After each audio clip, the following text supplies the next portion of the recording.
नाथूराम गोडसे के जन्म दिवस पर ही क्यों, इस विषय पर आप सवाल कर सकते हैं कि नाना आपटे, कोर्ट ने भी माना कि नाना आपटे जो है गोडसे ये दो शरीर है पर आत्मा एक है। अग्रणी अखबार के संपादक थे पंडित नाथूराम गोडसे, तो प्रबंध संपादक थे नाना आपटे जी। दोनों ने मिलकर राष्ट्र की सेवा के लिए अखबार निकाला।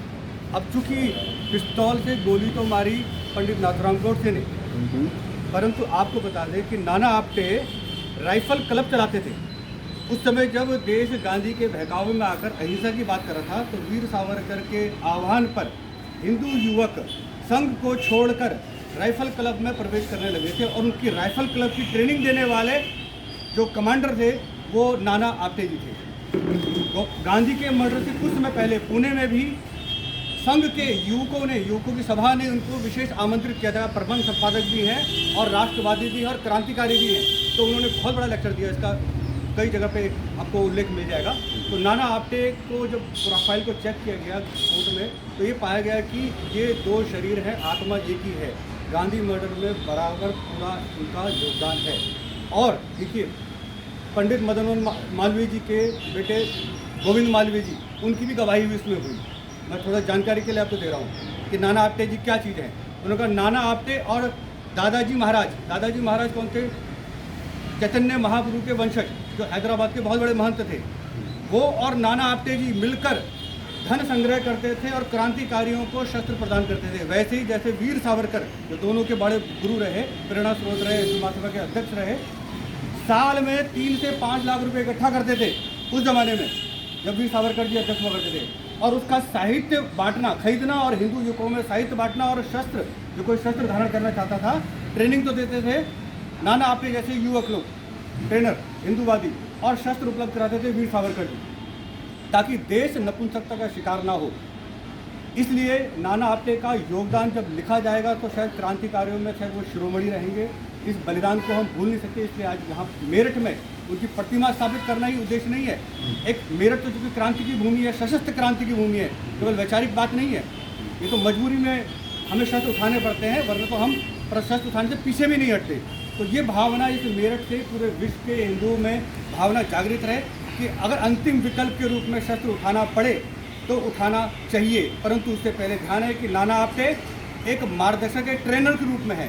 तो जब तक हिंदू युवक आर्मी ट्रेनिंग नहीं लेगा, शस्त्र चलाने की ट्रेनिंग नहीं लेगा, तब तक इन आतताइयों का मुकाबला नहीं कर सकता जो देश में छुपे हुए हमारे गद्दार बैठे हैं और भविष्य में वो गृह युद्ध करने के लिए तत्पर हैं। तो हिंदुओं की अगर रक्षा करनी है तो नाना आपटे से हमें प्रेरणा लेनी पड़ेगी।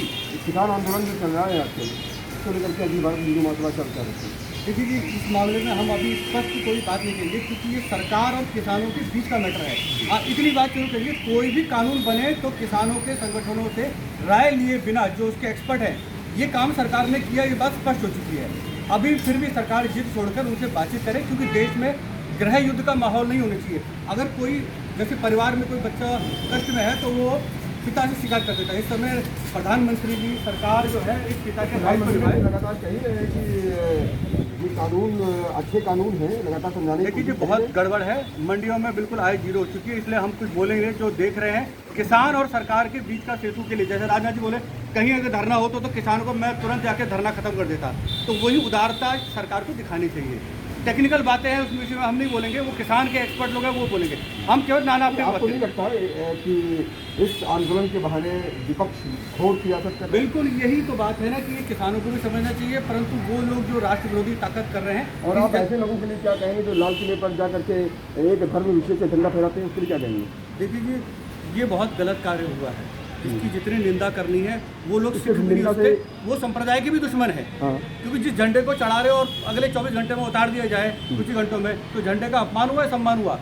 तो ऐसे राष्ट्रद्रोही लोगों को तो तुरंत जेल में भेज देना चाहिए और राष्ट्रद्रोह का मुकदमा करना चाहिए। जहाँ तक हो कठोर कार्रवाई सरकार करे। सरकार के रहते अगर कोई चढ़ गया तो ये सरकार की विफलता का भी एक परिणाम है। तो सरकार को भी जिम्मेदारी लेकर अपनी नैतिक भूल मानते हुए उसकी सुरक्षा व्यवस्था करनी है। लाल किला हमारे सम्मान का प्रतीक है, हमारे भारत के गौरव का प्रतीक है, जहाँ पर प्रधानमंत्री जी स्वतंत्रता के तो किसान थे ना, किसान कैसे छू लेती सरकार है?